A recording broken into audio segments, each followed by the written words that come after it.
Sir sir sir sir sir अभी रात में उचित नहीं होगा, कल बात किया जाए। सर क्या कहेंगे, आपकी कल तबीयत बात कैसी किया है? जाए, तबीयत ठीक है जी। कल बात करेंगे। ठीक। सुना आपने, ये है गाजीपुर के पूर्व सांसद अफजाल अंसारी, जो 27 जुलाई को गाजीपुर की जिला जेल से जमानत पर रिहा हो गए। बता दें कि उन्हें गैंगस्टर के एक मामले में गाजीपुर की एमपी एमएलए कोर्ट ने 4 साल की सजा सुनाई थी, जिसके बाद वे हाई कोर्ट के शरण में थे, लेकिन उनकी सजा पर रोक तो नहीं लगी। लेकिन हाई कोर्ट ने अंसारी को सशर्त जमानत दे दी, जिसके बाद वे 27 जुलाई को देर शाम रिहा हुए। इस दौरान जेल पर पुलिस की कड़ी सुरक्षा देखी गई। अफजाल अंसारी जेल से अपने विधायक भतीजे शोएब अंसारी के साथ बाहर आए। अफजाल अंसारी की रिहाई पर उनके वकील विजय शंकर पांडेय से मीडिया ने बात की तो उन्होंने बताया कि अफजाल अंसारी को हाई कोर्ट ने सशर्त जमानत दिया है। माननीय उच्च न्यायालय से 24/7/2023 को गैंगस्टर एक्ट में इनको जमानत मिली हुई है और उस जमानत के तहत आज जो है जमानत भरा गया, कल भरा गया और आज जो है वेरिफिकेशन होने के बाद, जमानतदारों का वेरिफिकेशन होने के बाद आज उनको रिहा किया गया है। कितने जमानतदार थे?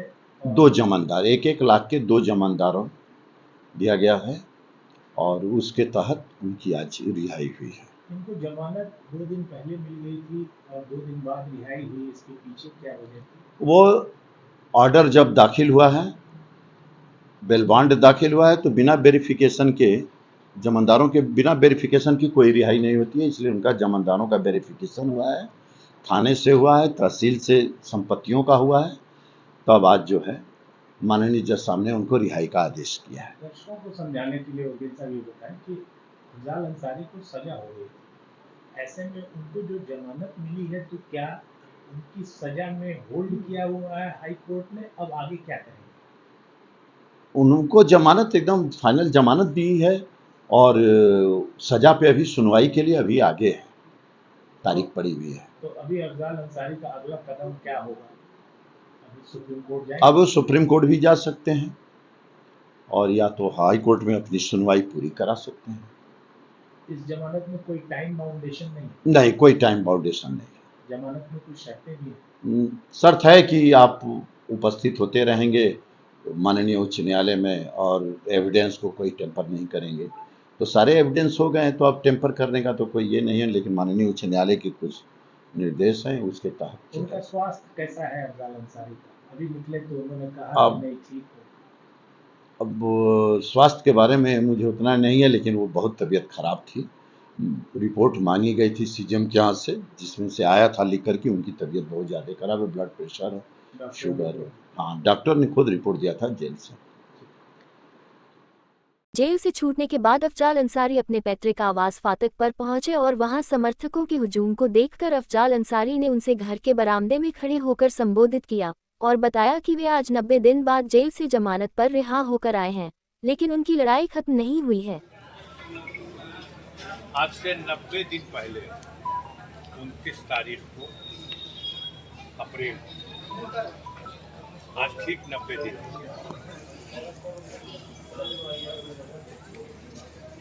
आप लोगों को खबर मिली होगी, मुझे एक मुकदमे में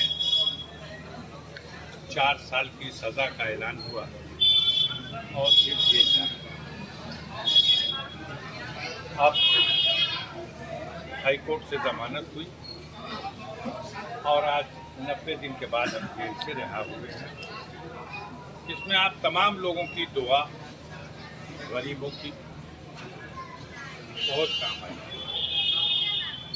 ज़रूर मुश्किल हालात थे हमारे जैसे इंसान के लिए,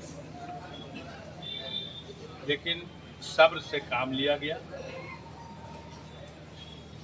ये इसके पीछे उनका जो मकसद है, जो बेचैनी है, वो आम आदमी भी समझ रहा है।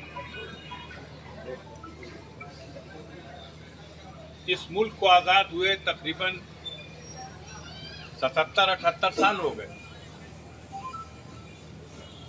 लेकिन इस मुल्क में वो लोग आज भी गरीब और कमज़ोर को गुलाम की तरह सर झुका करके ज़िंदगी जीने के लिए मजबूर देखना चाहते हैं। कुछ ऐसे लोग हैं जो ऐसे सताए हुए लोगों के साथ खड़े हो जाते हैं, उनकी मदद के लिए उनकी आवाज़ बन जाते हैं, और ऐसे लोगों के साथ इस वक्त जो दबंग किस्म के लोग हैं, जिनके पास धन दौलत की ताकत है, जिनके पास बाहुबल है और जिनके पास हुकूमत के अख्तियारात की नाजायज़ ताकत है, वो लोग ख़ास तौर से पहचान करके ऐसे लोगों को, जिनको देख के गरीबों में, कमज़ोर लोगों में एक हिम्मत बन रखती है, ऐसे लोगों को किस तरह से बर्बाद कर दिया जाए ताकि गरीब डर जाए। ये सारी कार्रवाई जो हुई वो सिर्फ हमारे लिए उनका इस तरह का फैसला, एक तरफ बड़े माफियाओं को बचाने के लिए पूरी हुकूमत लगी हुई है, सारी एजेंसियां लगी हुई हैं, खुले आम जो लोग गवाह हैं उनको झूठे मुकदमों में जेल भेज दिया जा रहा है, और दूसरी तरफ झूठे इल्जाम में लोगों को फंसा कर। ये वो परिवार है जो मुल्क की आज़ादी के लिए लड़ाई लड़ा, कुर्बानियां दी। ये वो खानदान है जिसने मुल्क की हिफाजत के लिए, मुल्क के निर्माण में, मुल्क की तरक्की में, मुल्क की सियासत में और गरीब आवाम की हिमायत में लगातार काम करते रहे, और आज उसका सिला इस तरह से। इल्जाम है कि इनकी इतनी दहशत है कि नाजायज तरीके से ये जनता से अवैध धन वसूलते हैं। इल्जाम है कि हम कमजोर लोगों की जमीन और जायदाद को कब्जा कर लेते हैं। हमने, हमारे बाप दादा ने लोगों को बसाया है, उनके सहारा बने हैं, उनकी मदद की है। हमारे ऊपर उल्टा इल्जाम लगाने वाले वो जो पूरी तरह से गरीबों का गला घोटने वाले लोग। कितनी खुशी थी लोगों में,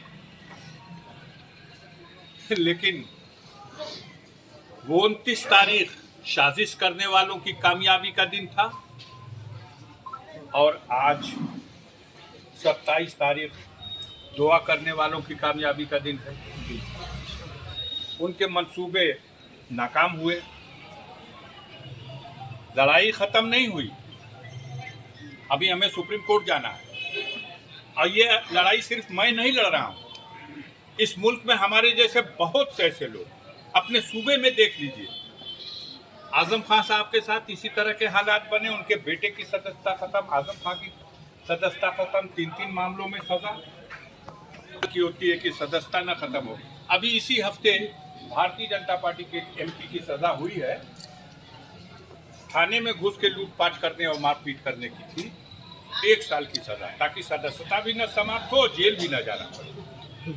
और हमारी 4 साल की सजा इसलिए कि सदस्यता भी समाप्त हो जाए और जेल भी जाना पड़े।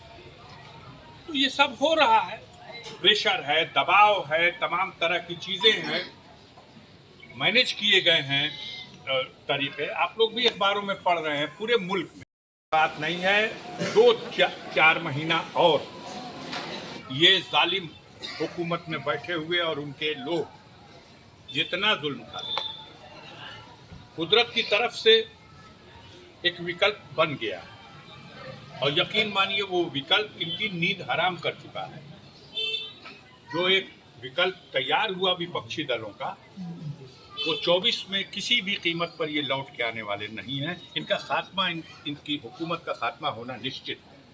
अब वो बेचैनी में, इस दौर में जितने लोगों का गला काट गए,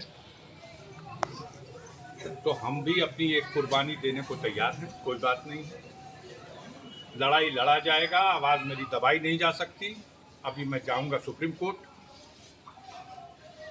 राहुल गांधी की भी जमानत तो मिल गई, लेकिन उनकी सदस्यता समाप्त हो गई। क्योंकि सज़ा उनकी 2 साल से ज़्यादा की है। आज़म खां साहब, अब्दुल्ला खां साहब सज़ा 2 साल और उससे ज़्यादा की होगी तो सदस्यता भी चली गई, और सज़ा पे ज़मानत होना एक काम है और सज़ा स्टे हो जाना दूसरा आर्डर है। तो वो सज़ा स्टे वाला आर्डर हाई कोर्ट ने नहीं दिया, उसके लिए सुप्रीम कोर्ट हमको भी जाना है। राहुल गांधी गए हुए हैं, उनके 4 तारीख को सुप्रीम कोर्ट में सुनवाई है। अब्दुल्ला खां भी गए हुए हैं, उनके अगर सुप्रीम कोर्ट से इंसाफ मिल गया, वो सज़ा स्टे हो गई, तो हमारी सदस्यता भी बहाल हो जाएगी। और अगर वो नहीं हुआ तब उस कंडीशन में दोबारा यहाँ बाई इलेक्शन होने की संभावना है। ये लोग अपनी साजिशें कर रहे हैं, परेशान हैं। हम इस कस्बे के लोगों के, यहाँ काफ़ी गांव के भी लोग हैं, लेकिन हम इस कस्बे के लोगों के ख़ास तौर से शुक्रगुजार हैं। मेरा दिल जीत लिया इस कस्बे के लोगों ने।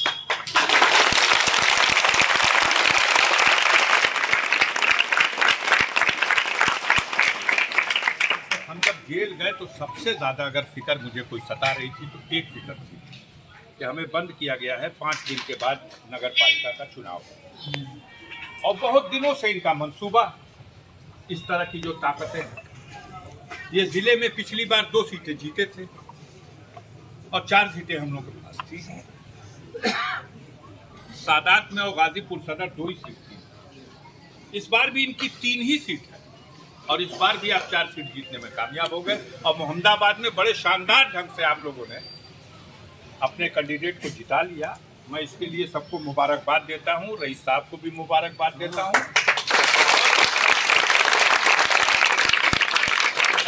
लोगों ने सोचा था कि लोग दहशत में हो जाएंगे, डर जाएंगे, और मैं कह नहीं सकता था, लेकिन मैंने देखा कि लोग डरे नहीं।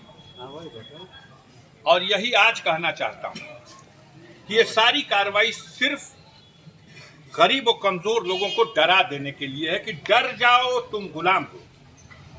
महंगाई, भ्रष्टाचार, बेरोजगारी, महिलाओं पर हो रहे अत्याचार, इस सवाल पर कोई बात नहीं होगी।